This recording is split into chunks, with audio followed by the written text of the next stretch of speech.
mapagpalang araw sa bawat isa. Ang ating lulutuin po ngayon ay tinawag kong biryani, Arabic style recipe ni Manong Chef Dar. Difference po dun sa other country ang kanilang biryani. Pero ang ating lulutuin ngayon ay Arabic style biryani. Hindi po siya masyado spicy.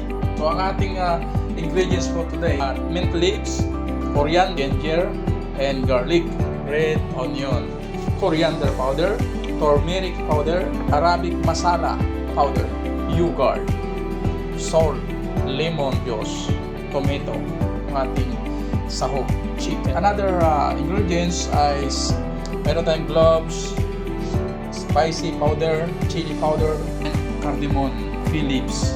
Ito po yung mga ingredients po natin. Iba po sa chicken biryani po natin. Maglalagay din po tayo ng ingredients sa ating lutuing chicken. So samahan po ninyo ako magluto. Start na po tayo magluto ng ating rice para sa ating biryani. Ito po yung ating mga ingredients. So pakuluan lang po natin. Ito po yung ating mint leaves at coriander. Sinapchap ko lang po. Salt, lemon. Ito po yung ating rice. Sasalain na lang po natin. I-dry din po siya.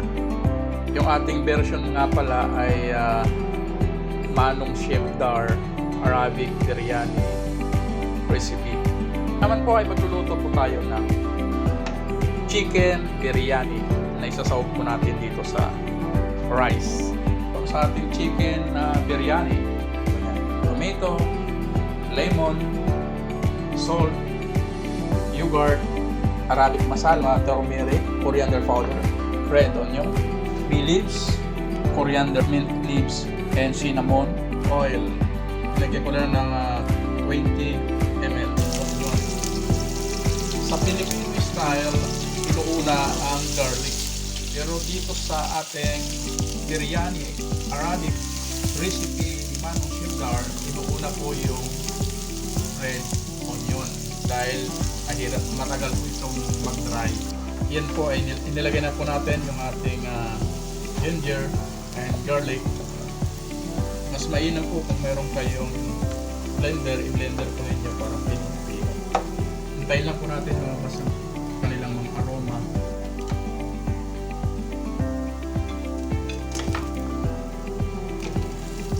Chicken. Yung iba kong nagluluto nga pala, o depende sa request sa nagpapaluto, tinatanggal po nila ang chicken, yung skin po niya.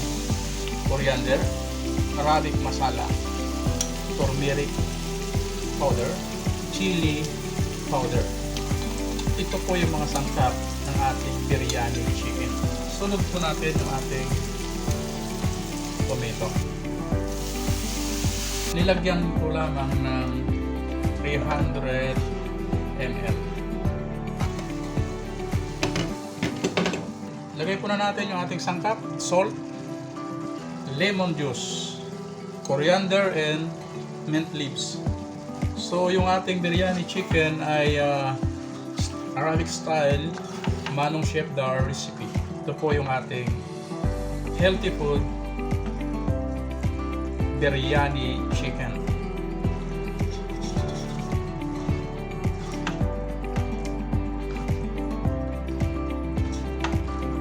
Katapos nito, lalagay po na natin yung ating yogurt. Haluin lang po natin or ibikos-bikos. Ayan.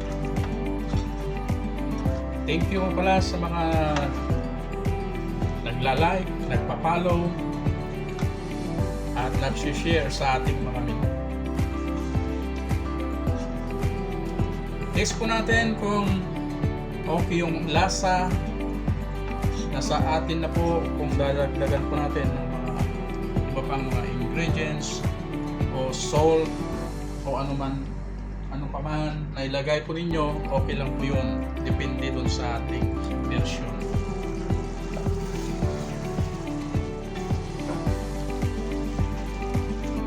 So Ilalagay po natin layer for layer ang ating biryani. I-layer lang po natin.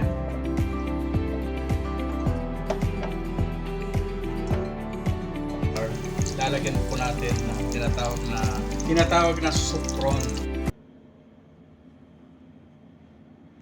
So, ito na po yung ating biryani Arabic recipe Manong Cheddar. Maraming salamat sa inyong pag-like, share, and subscribe. God bless.